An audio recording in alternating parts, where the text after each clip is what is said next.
राधे राधे, जय श्री कृष्णा। भक्ति भगवान चैनल में आप सभी दोस्तों का हार्दिक स्वागत है। दोस्तों, ये कहानी है कृष्ण भक्त कर्माबाई की। कर्माबाई को मारवाड़ की मीरा भी कहा जाता है। जब जब भगवान श्री कृष्ण का उल्लेख आता है, कर्मा का नाम भी आ ही जाता है।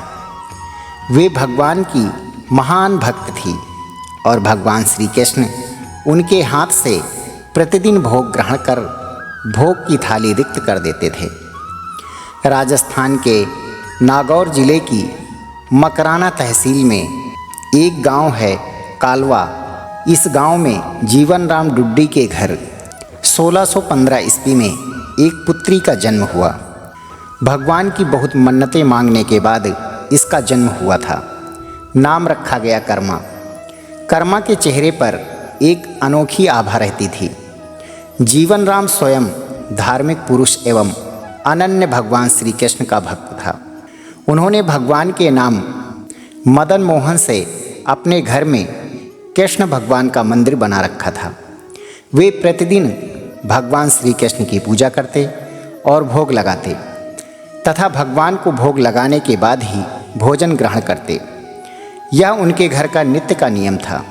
इसी प्रकार समय बीतता गया। कर्माबाई प्रतिदिन अपने पिता को भगवान श्री कृष्ण की पूजा करते देखती, उनको भोग लगाते देखती। यही सब देखते सीखते कर्माबाई का बचपन बीत रहा था। अतः बचपन से ही उस नन्ही कर्मा में भक्ति भाव के संस्कार थे। इन्हीं संस्कारों के बीच पलते बढ़ते कर्मा 13 साल की हो गई। एक बार जीवन राम को कार्तिक पूर्णिमा स्नान के लिए पुष्कर जाना था। उनकी पत्नी भी उनके साथ जा रही थी। वे कर्मा को भी साथ ले जाना चाहते थे, लेकिन एक समस्या आ गई। उनकी अनुपस्थिति में भगवान को भोग कौन लगाता। इसीलिए उन्होंने कर्मा को यह जिम्मेदारी सौंपी और बोले, पुत्री, हम दोनों पुष्कर स्नान के लिए जा रहे हैं। तुम सुबह भगवान को भोग लगाना और उसके बाद ही भोजन करना। कर्मा ने यह जिम्मेदारी सहर्ष स्वीकार कर ली। माता पिता के तीर्थ यात्रा के लिए जाने पर कर्मा ने सुबह स्नान आदि कर बाजरे का खिचड़ा बनाया और पूजा के लिए अपने घर में बने भगवान के मंदिर के समीप आ गई। भोग की थाली भगवान के सामने रखकर हाथ जोड़कर बोली, हे प्रभु, भूख लगे तो भोग लगा हुआ है और आप भोग ग्रहण कर लेना। तब तक मैं घर के और काम कर लेती हूँ। इसके बाद वह काम में जुट गई। बीच बीच में वह थाली देखने आती, लेकिन भगवान ने खिचड़ा नहीं खाया था। बहुत देर होने के बाद भी जब भगवान ने भोग ग्रहण नहीं किया तो उसे चिंता हुई कि क्या पता भगवान जी को खिचड़े में स्वाद न आ रहा हो, इसलिए ग्रहण नहीं कर रहे हैं। इसमें घी की या गुड़ की कमी रह गई क्या। फिर जाकर उसने और गुड़ व घी मिलाया और वहीं बैठ गई, लेकिन भगवान ने फिर भी भोग ग्रहण नहीं किया। तब मायूस होकर उसने कहा, हे प्रभु, आप भोग ग्रहण कर लीजिए। माँ बापू पुष्कर नहाने गए हैं। आपको भोग लगाने अभी कुछ दिन वो लोग नहीं आएंगे। आपको भोग लगाने की जिम्मेदारी मुझे ही दी गई है, इसलिए आपके भोग लगाने के बाद ही मैं खाना खाऊंगी। परंतु भगवान जी ने फिर भी भोग ग्रहण नहीं किया। फिर कर्मा उनसे शिकायत करते हुए बोली, माँ पिताजी जब भोग लगाते हैं तब तो आप भोग ग्रहण कर लेते हैं, फिर आज क्यों भूखे बैठे हैं। इतनी देर हो गई है, खुद भी भूखे बैठे हैं और मुझे भी भूखा रखा है। यह सब बोलकर वह भगवान के भोग ग्रहण करने की प्रतीक्षा करने लगी। परंतु क्या, अब तो सुबह से दोपहर समाप्त होकर शाम हो चली थी। भूखी कर्मा अब रुआंसी हो गई और दुखी होकर रोते हुए बोली, हे भगवान जी, आप ग्रहण कर लीजिए भोग, अन्यथा मैं भी भूखी ही रह जाऊंगी। अंततः कान्हा के काठ की मूर्ति से आवाज़ आई। कान्हा बोले, कर्मा, तुमने तो पट बंद ही नहीं किया, तो मैं भोग कैसे ग्रहण करूं। यह सुनकर कर्मा ने पट खींचकर ओट कर दी। भगवान श्री कृष्ण ने खिचड़े का भोग ग्रहण किया और थाली पूरी खाली हो गई। कर्मा ने पलटकर देखा तो भोग की थाली में भोग नहीं बचा था। तब कर्मा बोली, भगवान जी, इतनी सी बात थी तो पहले बता देते, खुद भी भूखे रहे और मुझे भी भूखी रखा। इसके बाद कर्मा ने खिचड़ा खाया। अब तो प्रतिदिन कर्मा खिचड़ा बनाती और भगवान जी भोग ग्रहण करने आते। इसी बीच उसे लगने लगा कि उसे सबसे पहले भगवान को भोग लगा देना चाहिए, क्या पता उन्हें जल्दी भूख लग जाती हो। साफ सफाई नहाने के कारण भगवान के भोग में देरी हो जाती हो। फिर वह सबसे पहले उठकर भोग बनाती और प्रभु को भोग लगा देती, फिर अपने दिन भर के काम करती। कुछ दिनों के बाद उसके माता पिता तीर्थ से लौट आए।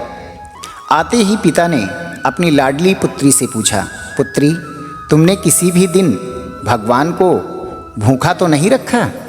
कर्मा बोली, नहीं पिताश्री, मैंने भगवान जी को प्रतिदिन भोग लगाया। फिर जब माँ रसोई घर में गई तो देखा जाते समय तो गुड़ का मटका पूरा भरा था, अब खाली कैसे हो गया? उन्होंने कर्मा को बुलाया और पूछा, पुत्री, गुड़ कहाँ है?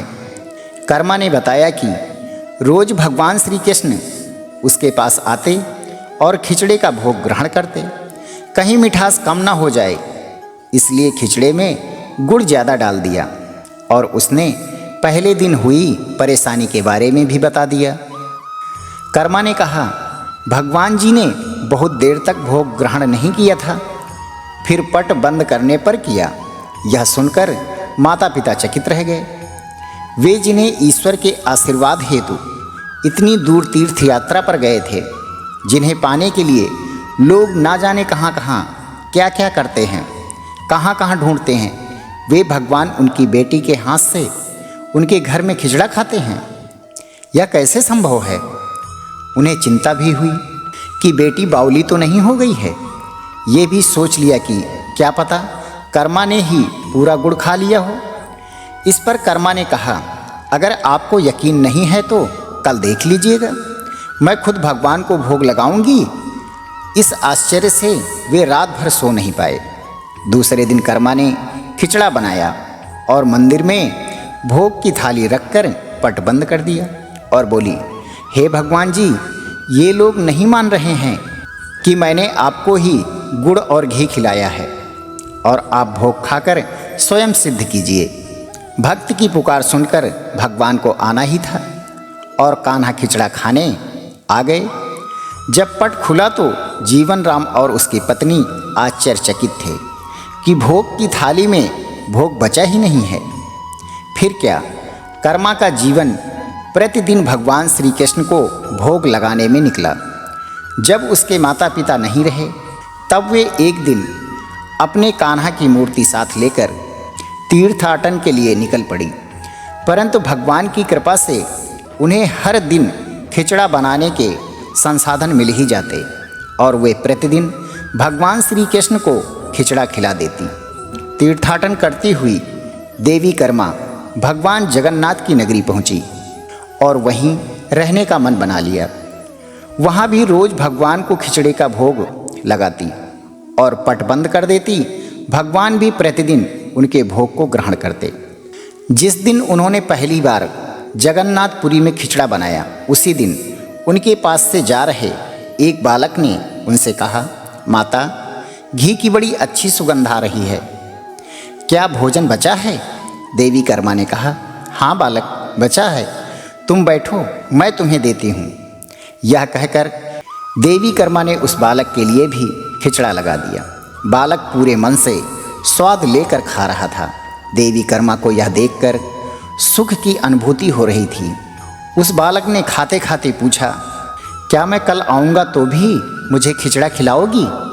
यह सुनकर देवी कर्मा मुस्कुराई और बोली, हाँ पुत्र, तुम यदि प्रतिदिन आओगे तो मैं तुम्हें प्रतिदिन खिचड़ा खिलाऊंगी, तुम निसंकोच आना। यह सुनकर बालक प्रसन्न हुआ और प्रतिदिन देवी कर्मा के पास खिचड़ा खाने आया करता था। एक दिन जब वह बालक खाना खाकर जा ही रहा था, तभी उसने देखा कि एक साधु बाबा वहां आकर देवी कर्मा से कह रहे थे कि हे देवी, आप बहुत धार्मिक महिला हैं, भगवान को प्रतिदिन भोग लगाकर खाती हैं, परंतु इन सब के भी नियम होते हैं। आपको बिना नहाए ऐसा नहीं करना चाहिए। आप तो भगवान की परम भक्त लगती हैं। सो हे देवी, प्रतिदिन साफ सफाई करने के बाद नहा धोकर ही भगवान को भोग बनाया करें और लगाया करें। यह सुनकर देवी कर्मा ने उसको हाथ जोड़कर प्रणाम किया और कहा, जी साधु बाबा, आप जैसा कह रहे हैं मैं वैसा ही करूंगी। मैं इस बात से अनभिज्ञ थी। फिर साधु बाबा वहाँ से चले गए। अगले दिन से देवी कर्मा साफ सफाई कर नहा धोकर भोग बनाने लगी, परंतु अब भोग लगाने में देरी हो जाती और जब तक भोग नहीं लगता उस बालक को भी भोजन नहीं मिलता। बालक आकर माता से कहता, माता देर हो रही है, भूख लगी है, भोजन दे दो। माता कहती, थोड़ी देर रुक जा लल्ले, मैं देती हूँ। बालक जल्दी जल्दी खाकर भाग जाता। कुछ दिन ऐसे ही बीते, परंतु यह कौन जानता था कि वह बालक साक्षात भगवान जगन्नाथ हैं, जो प्रतिदिन बालक का रूप धर कर्माबाई के हाथ से बना खिचड़ा खाने आते थे। इतने दिन में जब जगन्नाथ मंदिर में भगवान का पट भोग के लिए खुलता तो भगवान के मुख पर खिचड़े का जूठन लगा होता। एक दिन पुजारी ने मुस्कुराते हुए मन ही मन कहा, हे प्रभु, आपकी लीला भी अपरंपार है। जाने किस भाग्यवान भक्त के यहाँ आप जाकर प्रतिदिन खिचड़ा खाकर आते हैं। फिर पूजा अर्चना हुई, दिन बीत गया, रात्रि हुई। रात्रि को पुजारी के स्वप्न में भगवान जगन्नाथ आए और उन्होंने पुजारी से कहा, हे भक्त, तुमने सही पहचाना। मैं अपनी एक अनन्य भक्त कर्माबाई के यहाँ प्रतिदिन उसके हाथ का बना खिचड़ा खाने जाता हूँ। वह मुझे बिल्कुल अपने पुत्र सा लाड करती है और उसकी भक्ति से मैं अति प्रसन्न हूँ। परंतु इस मंदिर के एक साधु ने उन्हें कुछ आम जीवन की ज्ञानवर्धक बातें एवं उपासना का तरीका समझाया, जिससे मुझे भोग लगाने में अब उनसे देरी हो जाती है। इसी वजह से मेरे मुख पर खिचड़ा लगा रह जाता है। प्रभु की लीला भी अपरंपार है। वो तो सर्वव्यापी है, एक ही समय में अलग अलग स्थान पर हो सकते हैं, परंतु मुख पर खिचड़ा लगाने की लीला उन्होंने इसलिए रची ताकि पुजारी के मन में यह प्रश्न उठे। उस प्रश्न के निवारण में प्रभु पुजारी जी को यह बता सकें कि आम जीवन में हम अपने ज्ञान को जब दूसरे को बताते हैं तो वह सदैव ज्ञान के लिए होना चाहिए, ना कि भक्ति के भाव को बदलने के लिए।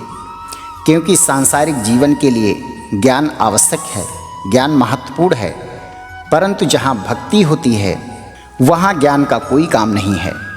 भक्ति में भक्त अपने प्रभु के प्रेम में डूबा रहता है। उपासना के कई तरीके हैं, जितने भक्त जितने उपासक, उपासना के उतने तरीके। जब ईश्वर ने ही उपासना के तरीकों पर प्रश्न नहीं उठाया तो किसी को भी किसी और की भक्ति पर प्रश्न नहीं उठाना चाहिए। साधु गलत नहीं थे, साधु अपने ज्ञान के हिसाब से ही कार्य कर रहे थे। वो सही थे, परंतु उन्हें यह नहीं पता था कि जो महिला प्रभु को बिना नहाए खाना देती है उसका भाव सिर्फ इतना था कि मेरे प्रभु को जल्दी खाना मिल जाए, वो भूखे न रह जाएं।